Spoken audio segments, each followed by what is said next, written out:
Prime Minister Narendra Modi today flagged off the Badarpur-Faridabad extension of the Delhi Metro from Badarpur to Escorts Mujessar in Faridabad.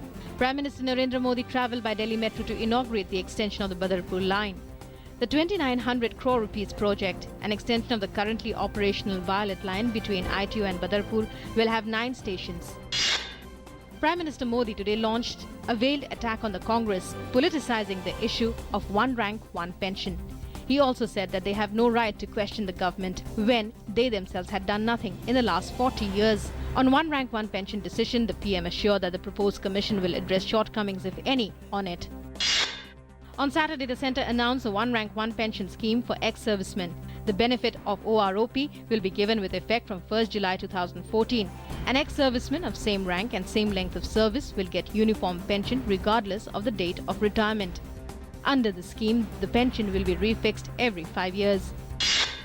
Union Home Minister Rajnath Singh has slammed Pakistan for fomenting terrorism on Indian soil by sending terrorists here. He said a few years ago, Ajmal Kasab was caught alive and now 2 other terrorists have been nabbed, which makes it clear where the terrorists come from. The Home Minister was addressing a public lecture on internal security and development in Mumbai. The centre has asked its ministries, states and all educational institutions across the country to utilize the space available with them to install grid-connected solar rooftop systems. The government has set a target of 40,000 megawatts of grid-connected rooftop solar power generation capacity by 2022 under the National Solar Mission. The flood situation in Assam continues to remain grim as the number of affected people have risen to 16.5 lakhs in 21 districts. The death toll in the floods rose to 37 with the death of 4 more people. Standing crops in 1.8 lakh hectare agricultural land have been destroyed due to floods. Army and NDRF personnel have been deployed in different districts to rescue the marooned people. The Delhi High Court has given the Centre and Medical Council of India 6 months to introduce a BSc course to prepare health workers who can practice modern medicine for treating common diseases in rural areas having no doctors. The court warned that failure to do so would invite contempt proceedings. The railways will join hands with ISRO to get online satellite images for improving safety and enhancing efficiency. The MOU will facilitate getting images and communications through the satellite system.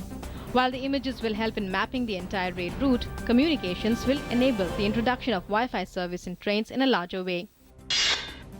Promising a rational tax regime and easier business environment, Finance Minister Arun Jaitley asked Turkish industry leaders to invest in India, including in smart cities, textiles, food processing and renewable business sectors. In an interactive session with them on the sidelines of the G20 meeting of finance ministers and central bank governors in Ankara, he said the government has made significant progress in improving ease of doing business in India and a lot more was being done in this regard. Powerful explosion shook the Yemeni capital today, witnesses said, after the Saudi-led coalition vowed to press its air war following a rebel missile strike that killed dozens of Gulf soldiers.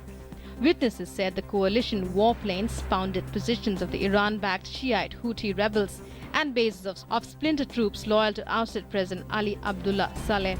It comes after the missile attack by Houthi on Friday, which killed 60 soldiers of the coalition forces. A battle between Islamic State group jihadists and rebels for control of an opposition stronghold in northern Syria has killed at least 47 fighters. 20 Islamists and other rebel fighters were killed in the clashes in Aleppo province, along with 27 IS jihadists. The fighting centered on the town of Maria, a key rebel bastion that IS has been trying to capture for months. In Spain, at least 6 people, including a woman, were killed when a rally racing car hurtled off the road and ploughed into a crowd of spectators in northern Spain. About a dozen people were hurt when the driver lost control and skidded off the track. It was a win-win for India and the US Open. In the mixed doubles, Bopanna Chan beat Pea Kudraitseva 6-3, 3-6. In the men's doubles, Bopanna had a rather convincing victory along with merger over Marius Furtensberg and Santiago Gonzalez in straight sets. Sonia Mirza and Martina Hingis advanced to the third round of the women's doubles, beating Timea Basinski and Chia Jung Chuang. In the mixed doubles, Leander Pace and Martina Hingis got a walkover against Eugene Pochard and Nick Kyrgios. Having rediscovered his old form, Olympic medalist Gagan Narang of India has achieved the #1 spot in the men's 50-meter rifle prone shooting category in Asia. Pistol king Jitu Rai was placed #2 in the men's 50-meter pistol with 1,929 points behind Jong Go Jin of Korea. Australian all-rounder Shane Watson has announced his retirement from Test cricket. Watson retires after 59 tests, 3,371 runs at 35.19 and 75 wickets since his debut in 2005.